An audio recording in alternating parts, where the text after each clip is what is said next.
Hi, I'm Edwina Shaw and this is Kirsten Pills, and we're coming to you from Arts Nexus on Madangi country. We'd like to pay our respects to the people of this land, especially their storytellers. So we're here today to talk about writing for healing. So my name is Edwina. I'm a Brisbane-based writer.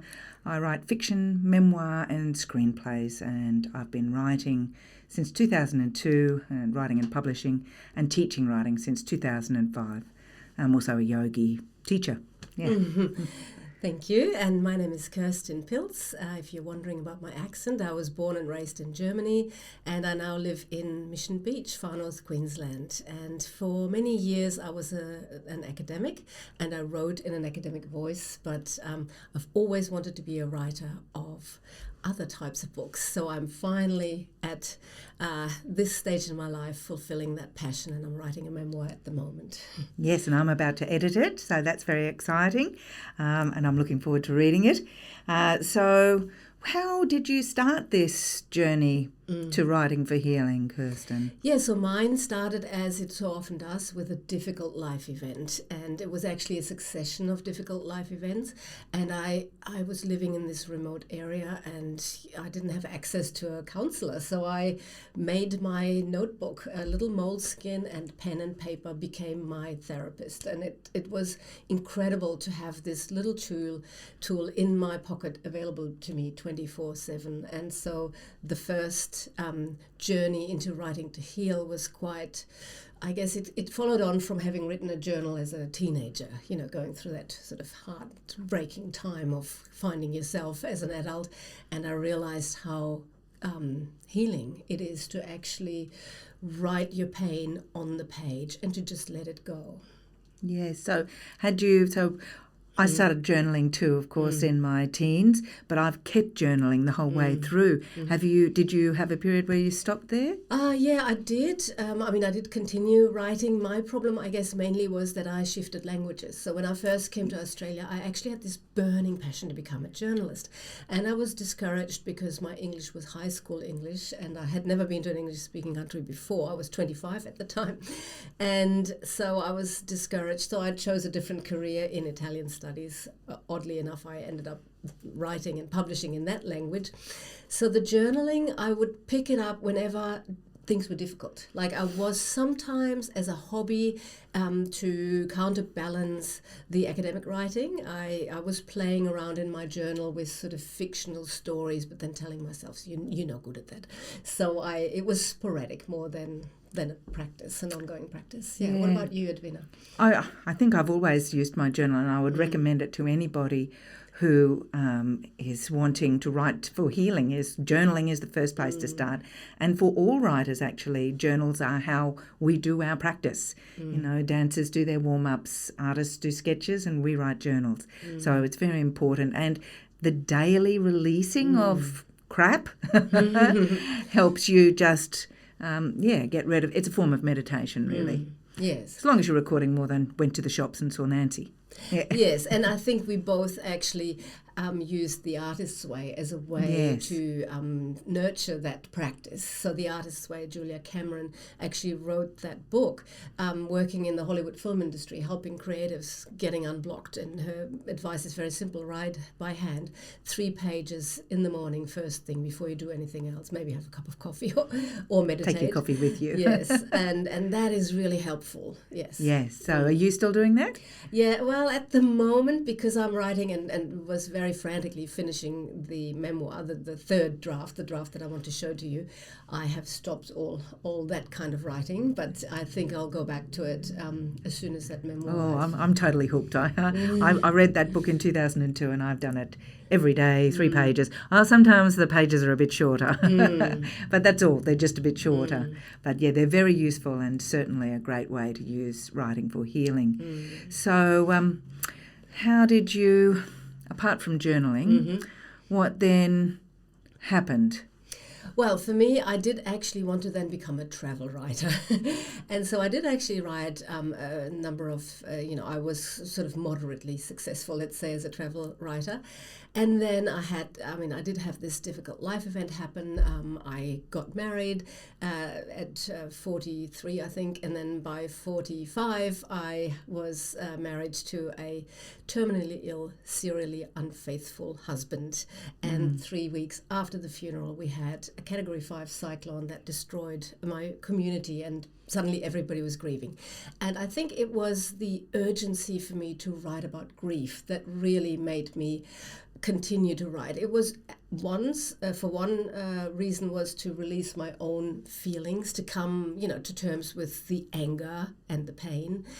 But at the same time, I felt there was a real stigmatizing in our Western society to move through grief really quickly. And I would get people saying, well, it's been 5 months now. Shouldn't you be a little bit, better? Shouldn't you be on the upswing? Shouldn't you be over it? And I realized there's really this sort of taboo subject. You can't talk about death and you can't talk about grief. And I felt I wanted to actually write that story to share this universal message that you don't get over grief, you get through it, and you need to lean into it in order to really process. And writing is the best way, I found, to do it, along with yoga, of course. So, and that is where we intersect. We both use yoga, and we've both written about grief. So perhaps tell us about your... So I'll just do the grief book now. So this is the book that I've written on grief. I wrote it after the death of my son when I was 40. But grief has been a big shaping force in my life, which I think maybe is why I had to start writing, though I always wanted to write as a child as well. But my father died when I was 14 from terminal cancer, which was very ugly. And then my brother developed schizophrenia and killed himself at 21. So by the time I was in my mid-30s, which is when I had small children, I was only working part-time, and I had windows of opportunity for writing, and I did The Artist's Way and remembered my childhood dream of writing, and the first stories that I had to tell were the ones that I couldn't get out of my head. So I'd watched this in other people. In the mid-90s, I'd worked in Cambodia with the victims of the Pol Pot regime, well, the survivors of the Pol Pot regime, who were gorgeous people who've never met more beautiful people. But as soon as they had the words in English, all they wanted to tell me was their story of survival. And then I came home, and when the children were young, I was working with migrants and refugees, teaching English again. And again, I saw the same thing happening. They just needed to first of all, tell me their stories of what had happened to them. And I found that myself. And I think it's those stories that are in our heads that replay and cause us distress. And so I started writing those stories because they were the ones on the top of my head that were just burning to come out in my book Thrill Seekers, which I haven't got a copy of today. But so I got into a Masters of Creative Writing at the University of Queensland and developed Thrill Seekers through that. But they were really all the stories of my brother's schizophrenia and what that was like living with a sibling with a serious mental illness. But I fictionalised it. Yeah, so that was going to be my question. So you fictionalised it. Why did you do that, and what did that do to the story? Well, I learnt a lot about writing for healing through that process. I mean, it was all straight memoir at the beginning, but then I wanted to protect my family. I wanted to protect my mother, and I had 3 other siblings who had survived Maddie as well, and I wanted to protect them. So, and I changed my own sex. I wanted to protect myself. I didn't want to expose myself as much either, and I would recommend fictionalising for memoirists to avoid a lot of the ethical issues, which we'll discuss later. But the process of fictionalising really helped distance me from the story, and it gave me the power to change things, in particular the ending. So in real life, my brother killed himself at 20, but in the book, he survives and can go on and have adventures and takes off in a boat. In the book, I made myself a male character. I did an early workshop with a writing teacher called Mark Svensson, who got us to do exactly this process: write a piece of straight memoir and then change the sexes, change the settings, and all the other telling details, disguise occupations and so on. And it was really great because all of a sudden I wasn't me. I was a 16-year-old young man.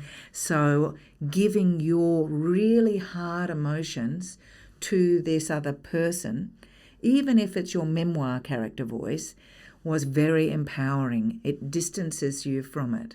Though I must say, I cried for 1,000 hours, I would think, writing Thrill Seekers and a lot of the grief book as well, just clearing all the tears that I had never allowed myself to shed and that yoga had brought to the surface. Yes. And so, writing to heal is really also not writing from the head, but writing from the heart, writing from the body. And that's where the yoga can be so helpful. And for example, we both run workshops on writing to heal and also creative writing workshops, of course, and memoir writing workshops. And we both use yoga and meditation as a way of getting into that stillness, getting into the body, and then finding the words, the story, and the voice to tell the stories. And there's a famous quote by Maya Angelou, there's nothing worse than holding an untold story. And that's what we want to get to, those untold stories, and to find different ways of telling them. Like you said, finding writing them as fiction, which is how I started. I actually I gave myself as my 50th birthday present an online course in creative writing, but it was fiction. So I wrote this first draft of a story that will never see the light of day, but it was incredibly healing because I suddenly made up these characters who were not me. They had red hair, they had freckles. I made one character an arms dealer in Nigeria. That spice things up. And it was extremely, like you said, cathartic to just watch these characters walk away with my intense feelings, and that was so helpful. But I realized also I actually wanted to write it as a memoir because I felt it was more authentic and powerful, possibly, to write it as an I narrator. And however, then I did a detour because I still had that imposter syndrome somewhere in the back of my mind.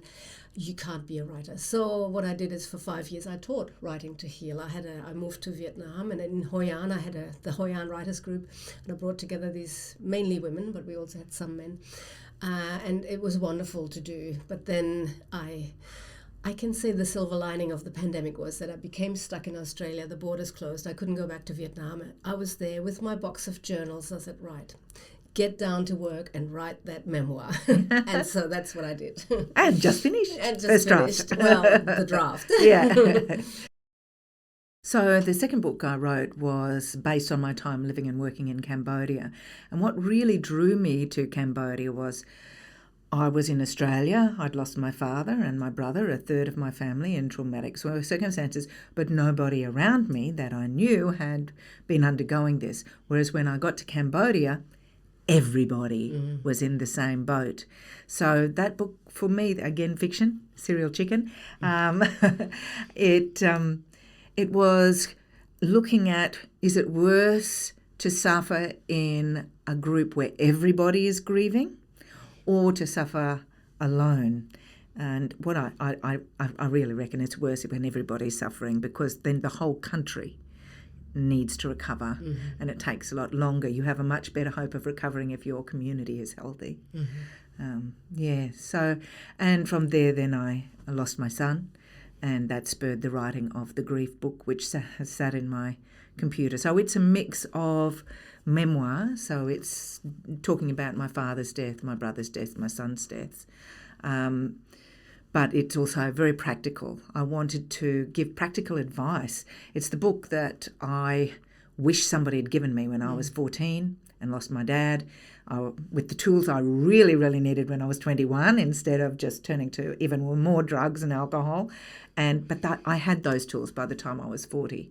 So I'm sharing all of those tools. So it's a mix of yoga, exercises, visualizations, recipes, because I love cooking, and chicken soup. You always need chicken soup, and creative activities, including lots and lots of writing activities, because I had found them so useful, as well as art activities. I really believe that our creative impulse is there to help us express emotion, and including, and most importantly, our grief and loss and sadness and anger. Yeah, exactly. And I feel like, expressing your grief and anger on the page and writing it, trying to write it as a scene, trying to write it with characters in mind, and, experimenting with storytelling is really powerful. And it actually helps you to find your voice and to find sort of legitimacy. It is okay to tell that story. It's not a story I have to hide away, because I felt, and that was interesting how you drew the conclusion that grieving on your own may be more useful than grieving as a group. And I did have a similar experience where my community was suddenly grieving in the aftermath of Cyclone Yasi, which was referred to as the largest, most devastating category in Australia's living memory. And suddenly an entire community was grieving, and people would come to my house and say, "Why are you so upset? You didn't actually lose the roof." I'm going, "Yeah, but I did lose my husband 3 weeks ago. Don't you remember?" "Oh, yes, I totally forgot." So for me, it was actually much more helpful to then remove myself from that devastated, grieving community, also because the landscape really looked like a mirror of my internal landscape, and I just could not look at the fallen trees and the denuded, branches, the destruction. So I went traveling, and somebody said, "Go to Bali, go to a health spa," and I said, "No, I need something more hardcore." So I went to Sri Lanka, and I somehow ended up there simply by coincidence. However, the first thing I did is I went to the Tsunami Museum, and I saw all the very graphic and vivid expressions and ways of healing and keeping alive the memory of the trauma of the Boxing Day tsunami in 2004 that killed, I can't remember the figure now, but many thousands of people. And here I am, I actually brought my Cyclone special with me, because I thought, that way I can show people what I've just been through. And they say, "Well, how many people died?" And I went, "Well, in Australia, we're so well prepared in a natural disaster. One person died." And so it was really useful for me to actually put that grief into perspective and to be around other people who were grieving, even though we didn't speak the same language, we didn't have the same experience, but just to feel it's okay to not hold on to the grief, but it's healthy to experience the full range of emotions, rather than, like my family expected of me, to armor up, soldier through. "You've always been strong, you got this, just start working again, it'll pass." No, it doesn't. It'll fester. And so that's where I think those kinds of books, I did think perhaps of writing my book like yours in a self-help style, but in the end I sort of fell in love with the idea of storytelling. So let's see if it works. Yes, I mean, it's the crafting of that story that really brings a lot of healing. And for me, with Thrill Seekers, I really wanted to create a work of beauty from the pain, so that some good came of it. Otherwise, I suppose it's about creating meaning. So I've worked a lot with, especially over the last 15 years and in particular the last 7, working with people who have suffered severe trauma, such as the Forgotten Australians who were in institutions, but other people too through my retreats. And often people will come and the first attempt will be like a myth or some type of a fairy tale. They will tell that very, very disguised, mythologized version, which has a great role. But I've found that the greatest healing comes from, as you were saying, writing in scenes, using those specific sensory details, really putting yourself back there. So it's like in meditation, seeing it, feeling it, and letting yourself feel it and express it. Usually that means getting snotty and crying and ugly, but that's it. That's how we heal, is crying and making ourselves snotty and ugly. But then another layer is gone. And I will still cry now when reading bits of Thrill Seekers aloud. I try and not pick bits that are sensitive, but all of a sudden it'll hit me. And I'm still, my brother has been dead 35 years now. My father has been dead over 40, so 42. So as long as he was alive, he's been dead now. And I still grieve them. I still talk to them. But the pain of those traumatic memories is gone. Mm-hmm. And that's been the great healing power of writing, rewriting, shaping it into a work of art. Mm-hmm. So when you're writing for yourself, yes, just write it all, just get it all out, get it all off your chest. It can be as ugly and as messy and as angry and as vengeful as you need it to be. Mm. But then I think the real healing comes, okay, get that out, cry your heart out, then rewrite it, reshape it. And it's that, have you found that yourself, that making it into a creative work, that extra hours, the rewriting, that was where, you know, you get so sick of your own story, it's gone. But you do have to tell it over and over, because part of Yes. my healing was to go to these silent meditation retreats and 10 days silence. I did 3 weeks silence. You get out of there, and the first thing I wanted to do is chat and tell people my story again. So yeah, I think it's really interesting, that process, the catharsis, because people often ask me, so was it cathartic now writing that book, writing the memoir, because it's taken you a long time? Well, actually the writing took me since maybe I started maybe 6 months before the pandemic to seriously write it as a memoir, and so it was maybe 2.5 years. That's pretty quick for a That's book. pretty okay, but I had gone through the material. But I found 2 things. One, the catharsis really happened when I wrote in those tear-stained diaries that I have in the box. I can't wait for the day to actually have a big bonfire and let them all go. I have met people who say, no, I'm going to hold them all on because it's a record of who I am.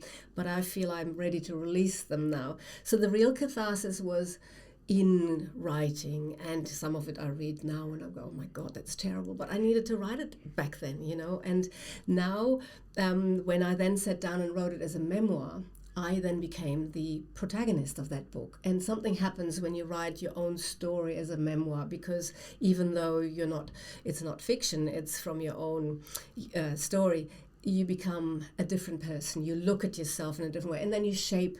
And then you write the first draft, as Stephen King says, with the doors closed, and don't let anybody in, and allow yourself to just write anything. And it doesn't matter if it's bad. Some people refer to it as the vomit draft. And Yes. It literally is the vomit draft. Yes, definitely. Then the second draft you write with the reader in mind, and that's when that shaping happens, and that's Yes. when you go, do they really need to know all that backstory? Is that really boring? Would I read the chapter that starts with all that boring backstory? Probably not. And I found that so fascinating, and I did a lot of study. I even studied Dan Brown, who, as we know, doesn't write memoir, or he's not known for memoir. But you keep turning the page. But I keep turning the page, so learning his lessons and then applying them to the memoir. That was actually also really cathartic, because like you said, then suddenly you're shaping that story that has a universal message, because we will all grieve at some point or many points in our lives, but you're shaping that into a story for somebody else to go, it's okay to feel that way. Yes, you know. Yes. And that is really, really helpful. And that's where the second catharsis, in a way, happens. Yes. And I think it's that in memoir, if you're not fictionalising like me and giving it to another character, it's that perspective when you step away from yourself and go, well, I am not the person I was 10 years ago when that was happening. I am now this person. And I think that that's very useful, and I have never been able to write when in the midst of a traumatic situation. It took me, so I was in my mid-30s, 33, before I started writing about my brother's death when I'd been 21, so it was 12 years later, so that I was able to start writing about it. And then with the grief book, and this is the curse of the writer, on the night that my baby, because it was an infant son, he was only 3 days old, on the night that he died, I found myself sitting on the toilet, bleeding, milk filling my breasts, thinking, aha, I've got the title, Blood and Milk. And then I thought, oh my God, Edwina, just turn yourself off. But I think that's indicative too of how much I rely on writing for healing. Oh, I just hit a nerve. Yes, so yes, that the writing has really been an essential tool, and the yoga mat. Mm-hmm. Yes, and I often sometimes get people and say, "You're writing a memoir, you, as in you're not Michelle Obama, you're not famous. Why would people write your memoir?"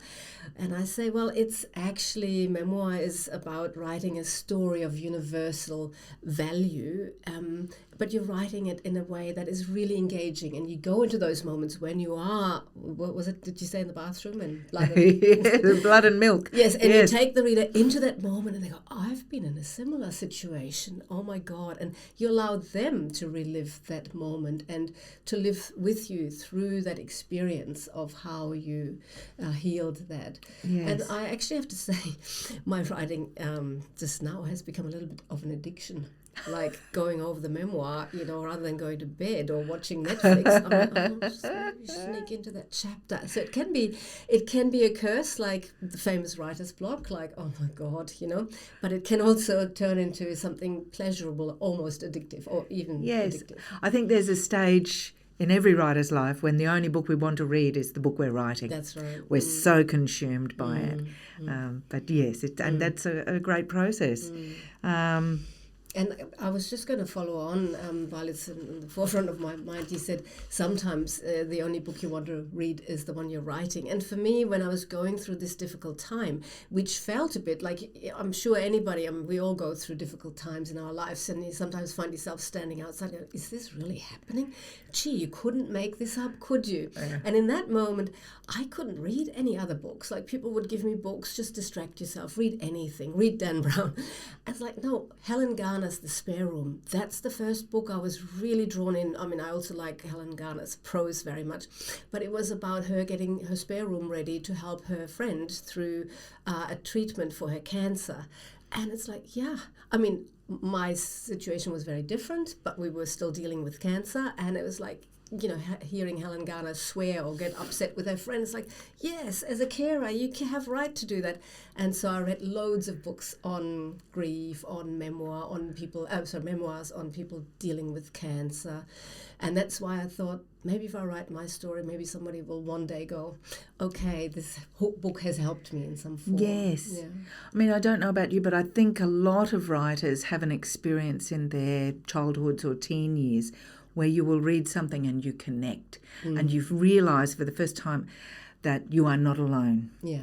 And that was a great thing. And that's, I think, always. And Thrill Seekers too is very much about working class boys who never get a voice. There aren't those stories told really, or they're not that I knew.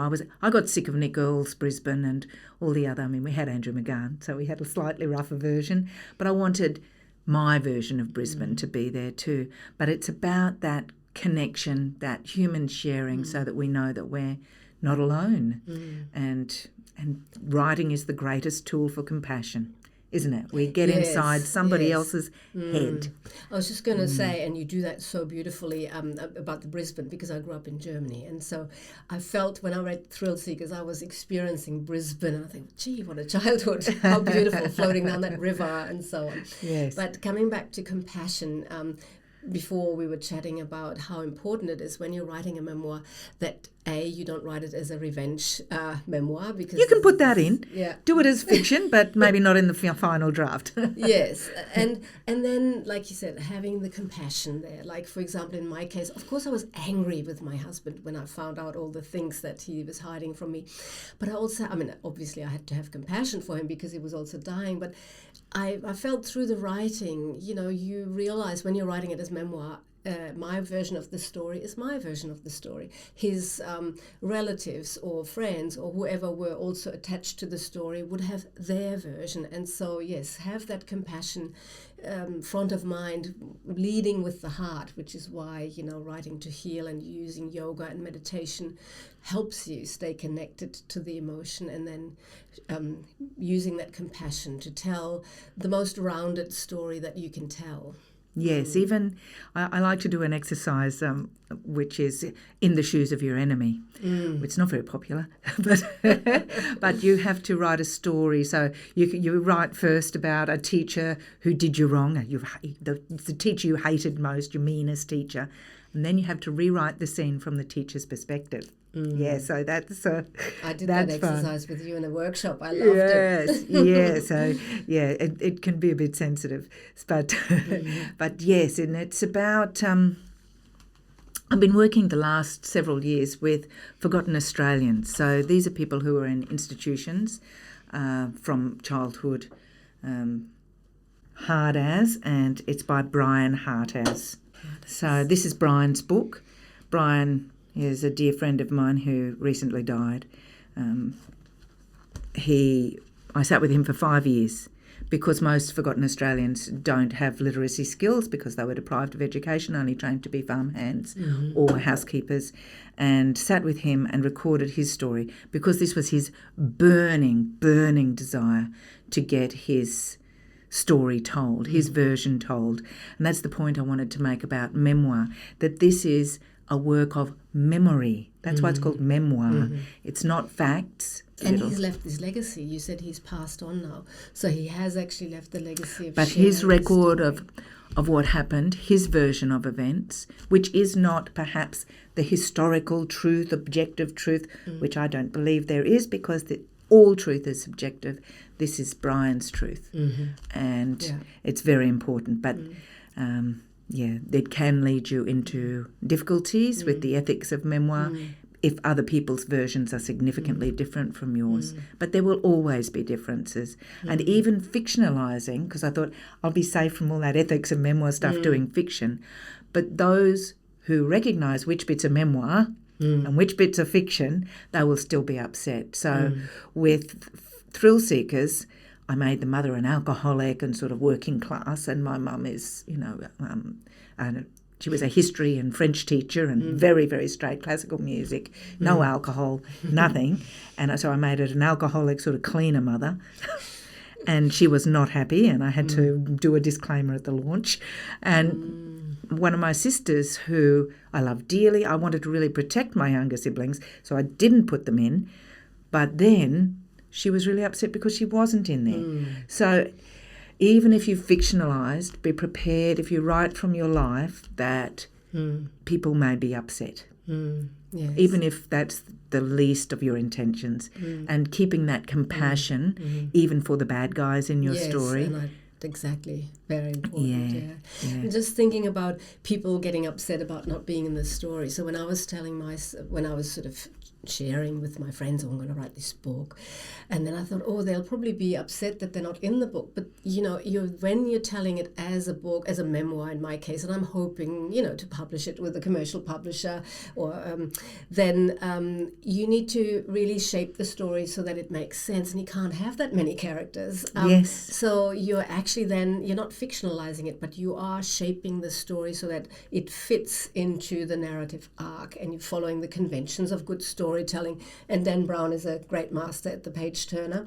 And I found shaping the book then, or my story, from the messy journals where I tell myself the same thing over again and so on, into a book that has a coherent story arc, using the hero's journey, really.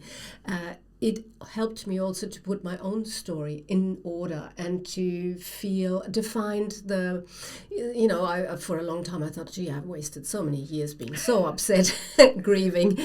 No, I didn't. I actually then also found where I grew in the darkness. So the growth happens, and Julia Baird wrote a book recently, Phosphorescence, and she calls it Growing by Moonlight, and I love that expression because that's what happens often in the dark times. But before we got ready for this interview, we were also talking about, and with reference to Hard As, that when you have a dark tale about grief, about death, about a traumatic childhood, make sure you also find the lightness and share the moments of joy and humor with the reader.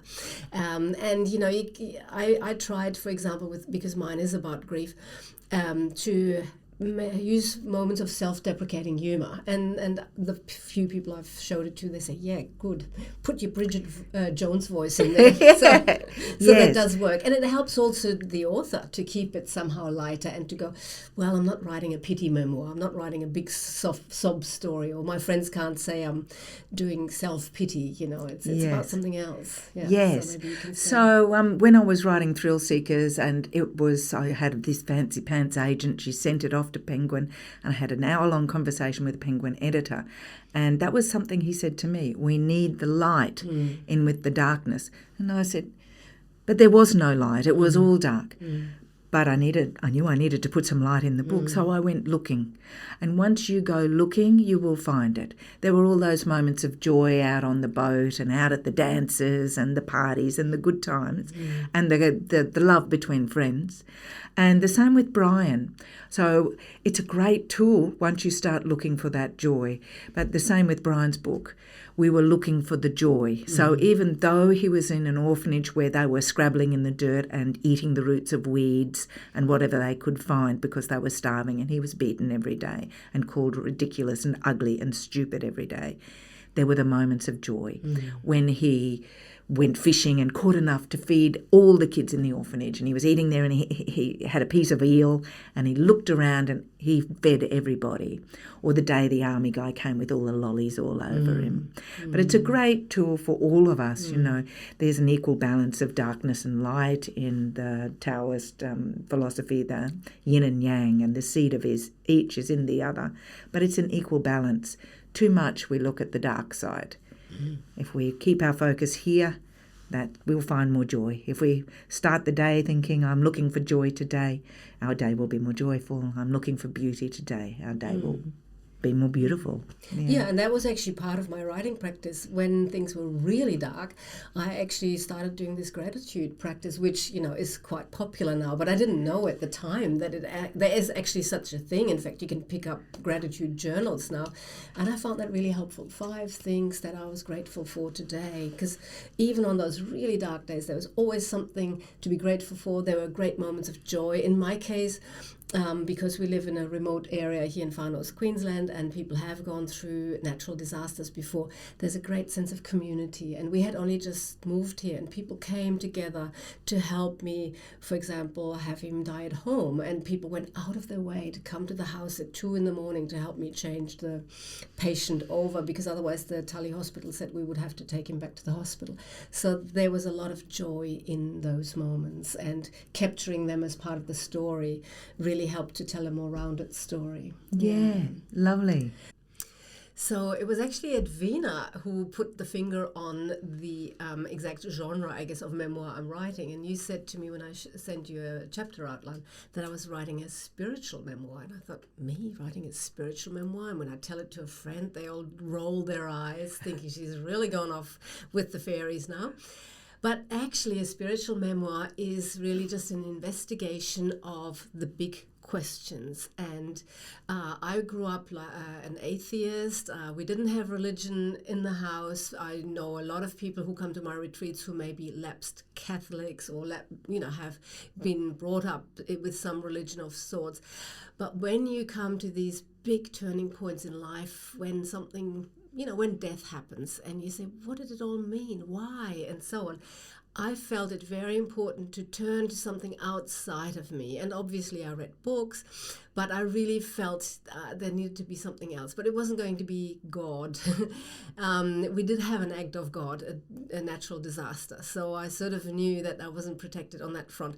So what really appealed to me was Buddhism, and it was Buddhist meditation, and just sitting in meditation. It just made so much sense to me. So I put myself through this Buddhist program on my own, if you like.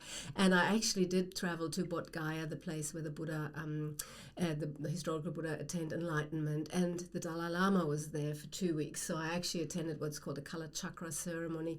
Most of it went over my head, but it was sort of important to be in the company of other pilgrims, I guess. I really went on a pilgrimage because it also made sense to me that this story was a quest of how to deal with things when things fall apart, how to fall apart gracefully, which is in fact the title of my book.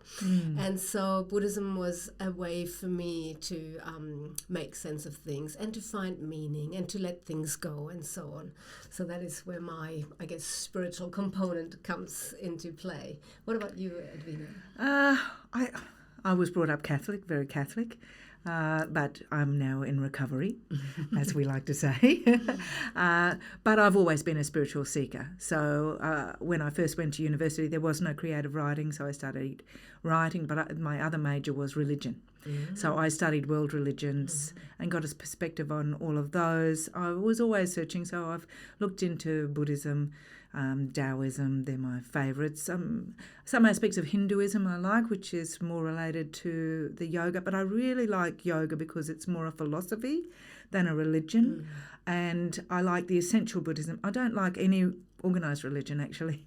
Most of them have been taken over by patriarchal values. So I like women-centred spirituality. But yes, I've had lots of people from many different faiths at my retreats and workshops. And as you were saying, death sends us on that search for meaning and the search for the divine, really, in all of us. So for many years, and that was a thing also in my family's history, the intergenerational trauma was blaming God, a hatred of God. And when things happen, such as the murder of a child, this inexplicable horror, and wars and so on, how can you believe in a God who would allow this to happen? The greatest thing on this point I've ever seen was a documentary about an African community who had moved to rural Australia. And these people had seen horrors. Their mothers and daughters raped and murdered, their children murdered in front of their eyes. And somebody said to them, but how can you believe in a God who would do such a thing? And they said, but God was with us, holding us. That's a way that we can reconcile ourselves to the divine when even very dreadful and traumatic things happen. So the many forgotten Australians I work with very much feel in that way, and for me, I create my own religion that I've made up myself, which is very joy-focused, and it's about, yes, what brings you comfort. Believe what makes you happy and brings you comfort. If you're believing in something that makes you feel uncomfortable and is filled with hatred, then that's not something that's a healthy belief. So, yeah. And it's all about nature, really. Yes. Yeah. I was just going to say, with the organised religion, I also don't believe in organised religion, and often traditional Buddhism is also very much a patriarchal and so on, hierarchical lineage. However, what I really liked, the key message I got from the Dalai Lama, because I felt like I really want to become a good Buddhist now. I think that's going to solve all my problems. And he said, not to me individually, but it was actually a book launch at this event, his book, and it was about ethics, a new ethics. And he said, it doesn't matter what religion you believe in. The main thing is you need to continue to work on yourself, because your purpose is to evolve as a human being. And that struck such a deep chord with me, because this whole journey through the darkness was a form of growth, a form of personal interrogation, and that led me to so many unexpected questions and answers. So that is what I treasured from that as well. Yeah, I love Buddha's essential idea, which is find your own way. Yeah. That's it. Find your own way. And writing can really help you find your own way, and a regular daily practice. It doesn't have to be yoga. It's just coming home to yourself every day, whether it's walking. For me, it's that connection with nature is very important. The yoga practices really work because the movements of the body release the emotion that you stuff down as much as you can. But it works on so many different levels. It keeps you healthy and it keeps you happy. Yes. Yeah. And that spiritual stuff will come. So my tradition is, do your practice and all is coming, and that works for everything in your life. So in conclusion, the best thing you can do for yourself is do yoga and write, possibly every day. So then I was thinking perhaps we should give our listeners some tips and tools on how to get started. And maybe you could start. So as I was saying, write the first draft, make it as ugly and full of tears and warts and revenge and anger as you like. And if you're having trouble even starting with that, I would recommend doing some gentle yoga or a meditation, and not thinking about, I'm going to have to write the whole thing. You don't have to write the whole thing. Thrill Seekers, I just started with this one memory that wouldn't let me go. So just choosing those memories. So I've forgotten the name of the writer now, but she calls them heart-clutching moments. So they're moments of great emotional impact. So just write yourself a list of, well, that was a shitty day, or I remember there was a good day. Remember to put some of the good ones in, or the good moments. So the heart-clutching moments, write a list of them, and you can write to each of those. Another way to start is to use photographs. Yeah. So photographs from the time, or perhaps if you're writing a memoir about the family, using an old photo, or get a photo of yourself as a child if you're writing about your own childhood trauma, and remembering that you are no longer that child, you are the grown-up who is here to help that child. Yeah, so writing to photos, using prompts, of course, coming along to either of our retreats is really great, especially the live writing ones. We'll give you lots of prompts and lots of ideas, but don't think about the whole big thing because that's overwhelming. Just little bit by little bit by little bit. Yes, I somebody said to me once, you don't sit down to write your book, you sit down to write a scene, you sit down to write 500 words, whatever your marker is.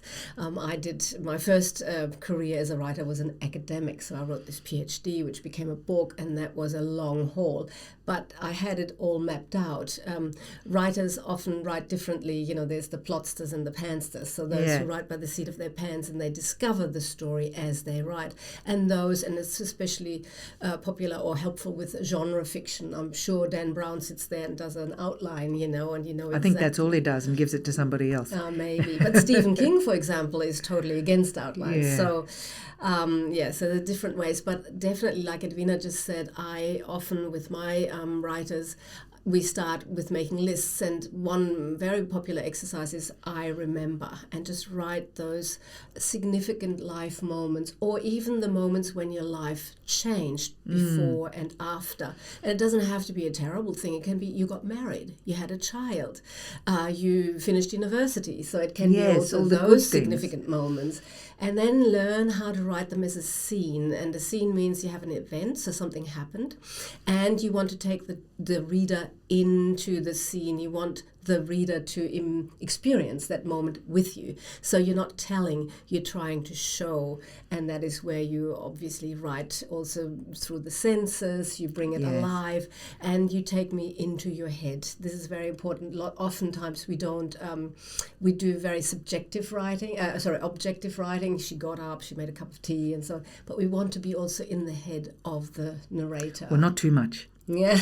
Get them talking. Get them talking. But I mean, as you do that, what I mean is by have the subjective view, whether it's not just being in the head. I mean, how is she making that cup of tea? Because how is she feeling in that moment? And how is she saying, lovely to see you? Is it with her eyes rolling, or is it genuine? That kind of subjectivity I meant, Yeah, that's right. And like you said before, go where the fear is, go where the pain is, because those are, and I've seen it, I'm sure Edwina would agree, you see it time and time again. Like you said, people go near a significant moment and then stop themselves and move on. Go where the fear is. Don't worry, that is where the reader wants to go with you, because any book that you would call your favorite book would have had that effect on you, and it would have really taken you into the emotion, and that's what you want to do. However, you might just want to write a diary. You might just want to write your story to get it out of your system without ever wanting to show it to a publisher, and that's fine too. Yes. And that's extremely healing as well. Yes.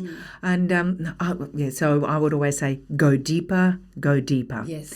There's always another layer, and especially with those ones that you're really scared of. So I do an exercise like, what stories do you want to write? Yeah. What stories do you need to write? And what stories are you scared to write? And they're the ones that actually need to be told. But it may take you a while to get there. It took me a long time. I wrote the grief book the year after my son died, and the process of writing down about not only my loss at that time, but the activities that helped me at that time. But I only published it a couple of years ago when COVID started, because I thought, it's sitting in my computer. All these people around the world are grieving. I've got something that may help them. But I've forgotten what I was going to say. It is very important to tell your story in a way that's true to you and going deeper into the hard stuff.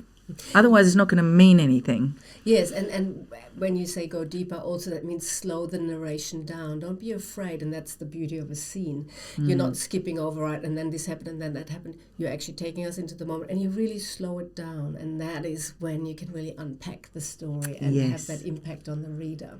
Yes. So maybe we should talk about what we're writing at the moment, because we have discovered many similarities, and we actually happen to be interested in the same thing for our next book, in a very different way, however.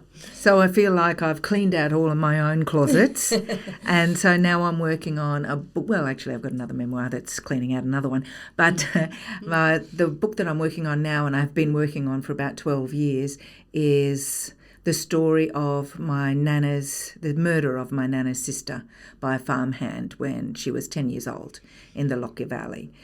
West of Brisbane. Was 10 years old? The sister was 10 years old. My nana was 7. So Nana told me and all my sisters this story when we were 7. So it's been in my head since I was 7, and I think I've been trying to write it ever since then, because I've seen the pattern of grief and how that unresolved trauma stays in the body. So I'm trying to heal that pattern of grief so it does not keep repeating for my children, for my daughter and my son, and to heal my mother, and to perhaps, I don't know whether we can heal people who have gone on, but to bring healing to the whole situation. So it's a combined novel and memoir, reflecting on intergenerational trauma, but also exploring the murderer and finding ways to give forgiveness, to extend forgiveness, even, which I can do from this distance, because it was a great aunt I never met. But when it's your child, imagine how difficult that is. And the wonderful woman Rosie Batty, who was somehow able to go out and advocate for women in similar situations after the brutal murder of her son. And she wrote a memoir about it? She wrote a memoir. She started a charity. She was an incredible woman. Oh, yes. And she became Australian of the Year. Yes. I don't remember. Yes, and extending compassion then. So to find forgiveness, how do we forgive the murder of a child? So I investigated his background and did a lot of research and discovered his own traumatic background, and that he had been put in an orphanage in the 1870s when he was 4 years old. And after working with people who were in orphanages in the 50s and 60s here, and knowing how horrific and the damage that it did to them then, I can only imagine. So he was created. We create really our own monsters. He had a mental illness as well, but it was all that ongoing trauma that really triggered the disorder that led to the murder. So by understanding that, and by viewing even murderous pedophiles as with compassion. Yeah. And that's what we can do through the power of the written word. And the healing that you bring to... Yes. Yes, and even posthumously, to Hopefully. your family. Yes, yeah. I mean, to those who've passed, Yeah. And what's yours? Well, and so intergenerational trauma clearly is where we intersect. Yes. So mine, it really started with the shock of my parents when I went back to Germany 6 months after, my husband had died, and we had the cyclone. I'd never had a close relationship with my mother, but it was one of those moments where you go, I need my mum. Yes. And so I went home, and I had not realized that my parents cannot deal with grief, and they were extremely judgmental of me still grieving 5 months or 6 months on. What? Shouldn't you be? I mean, really, come on. Get over it. Get over it. The self-pity, you really I overheard my mother say on the phone, she's really pulling the widow card now to get sympathy. And I was obviously shocked. I was devastated. I didn't actually return home for a number of years, but it made me realize something. Somebody in Germany gave me a book, and it was about forgotten Germans, or rather, it was about the war children. So this book was written by a journalist who had reported on the children, the victims of the Balkan Wars. And then she went back home and said, what about my parents? They were victims of the Second World War, but nobody ever offered them counseling or even recognition of the trauma, because Germany was the perpetrator of the war. So then I started this investigation, and I realized that my parents' inability to be in any form sympathetic to my grief had to do with the fact that they had so much built up, pent up grief inside of them. Yes. That there had never been any healing. And when I gave that book to my parents, and my mother's answer is, well, we killed 6 million Jews. How can I see myself as a victim? And of course, her entire infancy from 0 to 8 was bombs, sheltering, losing relatives, coming back to a bombed out home. Every night they had a suitcase packed and going to the bunker. And my father's reaction is, I was 10 years old, I killed nobody. And so my father, and this is when I really realized this story needs to be told. Just recently we had a phone conversation, and he was watching the pictures coming out of the Ukraine, and he said, and I couldn't believe it, I was nearly crying. I saw my own story again, and he became a refugee at the age of 10. It was the coldest winter in Germany in I don't know how many years. It was minus 36 degrees, unimaginable.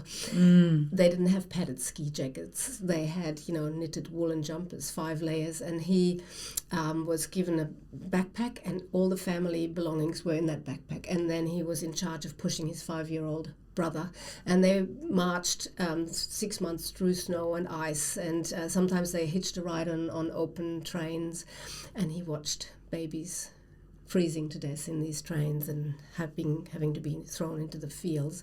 He watched his cousin being raped and so on. So that trauma is there, and I think that trauma and the resulting neurosis in my family have impacted me. I can see it so clearly now. So I think that's another book that needs to be written. How I'm going to tackle it, I'm not sure yet, but yes. I'm going back to Germany in September because, my parents are in their late 80s now, and I think I need to record the stories while they're there. Yeah. And hopefully that'll help my father and my mother to come to terms with the trauma that they've never acknowledged. I think we're lucky that we're born into a generation where we're allowed to look at our stuff. Yeah. Because all of those generations, there weren't even pictures of the girl who was murdered. They weren't allowed to speak her name. So exactly. All of that, you just shoved your grief down, you buried it, and you moved on. Yeah. And that's very much the cultures that we came from. Yeah. But now we are free to do that. So if you feel that you need to tell your story, just start. Just pick up a pen today, get writing, write a bit, anything, write from a photo, pick up an old photo, think about that story that's on the top of your head that keeps coming back, write it down. Yeah. And then write it again until it's out of your head and onto the page. Yeah. Yes, and I sometimes say, thanks to Brené Brown, it's almost sexy now to be vulnerable, to explore your vulnerability. And that's a good thing, because we want those stories about vulnerability. We don't want the story of the person who just shoved their emotions down and didn't show it. Yeah. Yes. And you can reach and help other people with your stories. Yes. So just start. Yeah. And if you want some more guidance, you can visit one of Edwina's retreats or workshops. So maybe tell us a little bit about your retreats or workshops. So I run Relax and Write retreats, yoga and writing workshops for retreats for women. And non-binary people are very welcome too. And I do heavily craft-based ones, but I have one on life writing coming up at Maroochy River in October 14th to 16th. It's my daughter's birthday, the 14th. So I should remember. So 14th to 16th is the life writing one. So it's Relax and Write retreats, and you'll find all the info on my website, edwinashaw.com, or Relax and Write retreats. Yes. Yes, And mine, yours. well, I called my business Write Your Journey because I've realized that writing is also a way to shape my journey, or rather, my tagline is you're the author of your own life. So you can change, you can tell, it's all up to how you tell yourself the story, because that is one of the things I realized looking at my parents, that my mother has told herself the story in a certain way, and that's really kept her closed. And so, write your journey, you're the author of your own life. And I hold retreats at the moment here in Far North Queensland, Mission Beach. We have them when it's not raining, when we don't have cyclone season. So I just had one in June, the next one is in July, August. We have them frequently throughout the year. We do 4 nights, fully catered, so people don't have to worry about, should I eat this, should I go there today? No, I just want everybody working on their stories. We combine it with yoga and sound healing, in fact, and we also take our participants through World Heritage listed rainforest on guided walks, because it's also about developing that beginner's mind, looking at everything through fresh eyes, including your own story. And I also have my retreat. I will resume my retreats now that the borders are open again in Vietnam. So the first one is March 2023. Oh, great. Yes. And so my website is www.writeyourjourney.com. Yeah.